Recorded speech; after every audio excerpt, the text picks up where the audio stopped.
केदारनाथ डोली के धाम को प्रस्थान करने के बाद अब प्रशासन भी यात्रा की तैयारियों में तेजी से जुट गया है।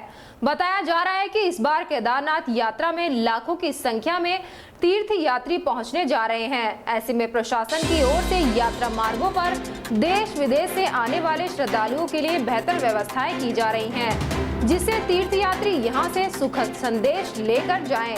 प्रशासन ने इस बार यात्रा में नए प्रयोग भी किए हैं, जिनका तीर्थ यात्रियों को लाभ मिलेगा। साथ ही केदारनाथ विधायक के अथक प्रयासों से गौरीकुंड पैदल मार्ग पर सैकड़ों लोगों को रोजगार भी मिला है। साथ ही स्वास्थ्य पेयजल से लेकर रहने और खाने के लिए परेशान नहीं होना पड़ेगा।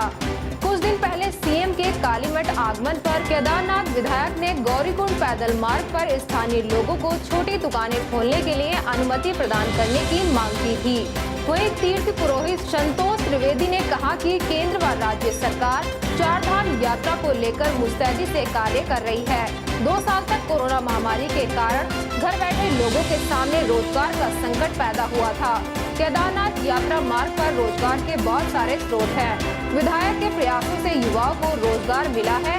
वहीं उप जिलाधिकारी जितेंद्र वर्मा ने कहा कि जिला प्रशासन यात्रा तैयारियों में मुस्तैदी से जुटा हुआ है। उन्होंने बताया कि यात्रा मार्ग पर 13 मेडिकल रिलीफ फंड स्थापित किए गए हैं। वहीं यात्रा में जाम की समस्या से निजात दिलाने के लिए स्थानीय पार्किंग भी चिन्हित की गई है।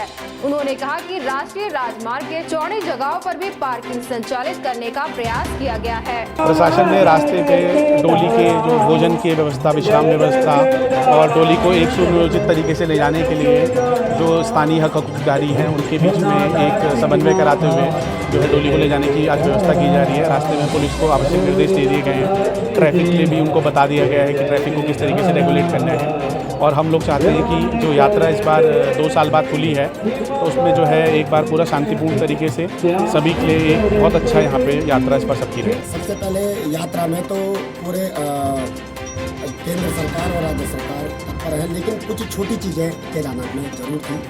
जो लोग लगभग 2 साल से कोरोना में बड़ी बढ़िया नौकरियाँ छोड़ करके घर आए और बड़े परेशान थे। शासन प्रशासन की तरफ से मात्र केदारनाथ में जहाँ 500 दुकानें हुआ करती थी, वहाँ मात्र 40 दुकानों में लगभग एक दिन में 25,000 यात्रियों का कैसे उन 40 दुकानों में गुजारा होता ये लोग। लेकिन हमारे केदारनाथ विधायक जी ने एक अथक प्रयास करके जैसे ही उनकी जीत हुई उसके दूसरे दिन से ही इनका ये प्रयास रहा कि केदारनाथ के युवाओं को बिल्कुल भी एक भी युवा बेरोजगार नहीं रहेगा और सरकार से लड़ करके अपने पार्टी से ही लड़ाई करके सारे युवा जो भी बेरोजगार थे गौरीकुंड से और केदारनाथ के बीच में इन्होंने रोजगार देने का काम किया। इससे मैं केदार बाबा को आशीर्वाद देता हूँ और अपनी तरफ से मेरी भी बहुत बड़ी पीड़ा थी, क्योंकि जब अथक प्रयास यहाँ रोजगार के बहुत सारे स्रोत हैं तो हमारे लोग दिल्ली में क्यों नौकरी करें 10,000 में।